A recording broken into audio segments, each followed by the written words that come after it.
Let's summarize the mathematical model before we look at how to solve it numerically using the finite element method. Our mathematical model consists of governing equation and boundary conditions.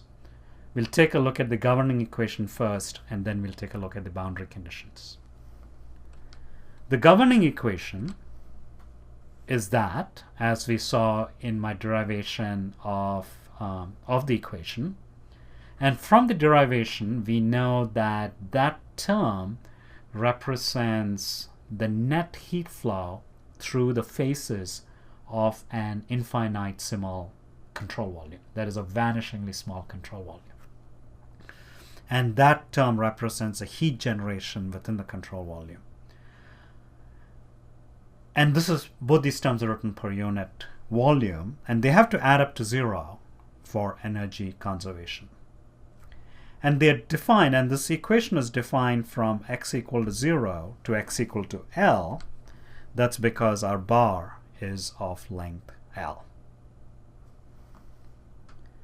And we need to put boundary conditions at the edges of the domain. So this is called the domain.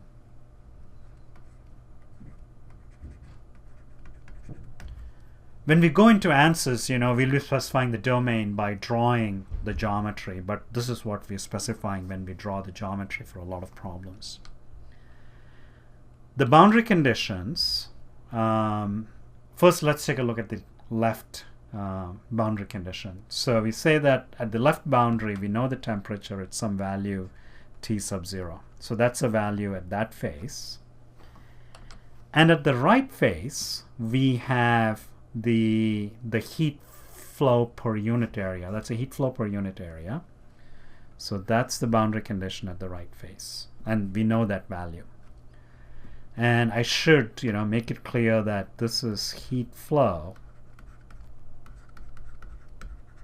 per unit area. It's called heat flux.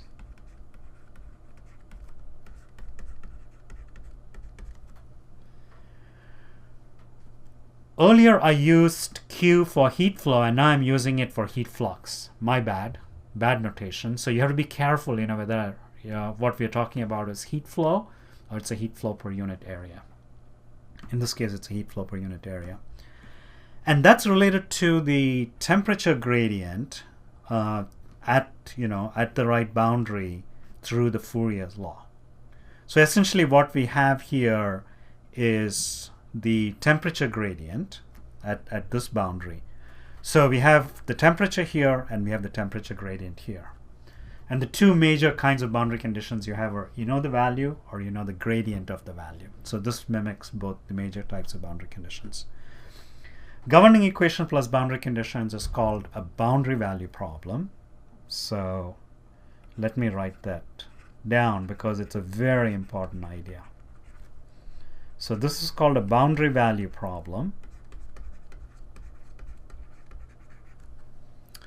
It's governing equation or governing equations defined in a domain and boundary conditions defined at the edges of the domain. So to complete the boundary value specification, we need the governing equation, we need the domain, which we in the tool we'll be specifying in the geometry step, and then we need boundary conditions at the edges of the domain. The exact solution to this problem is straightforward. It's a simple linear differential equation, and I presume you've seen it while studying calculus. So let's think about how to solve this using the finite element method in order to understand the finite element method. That's what I'm going to talk about next.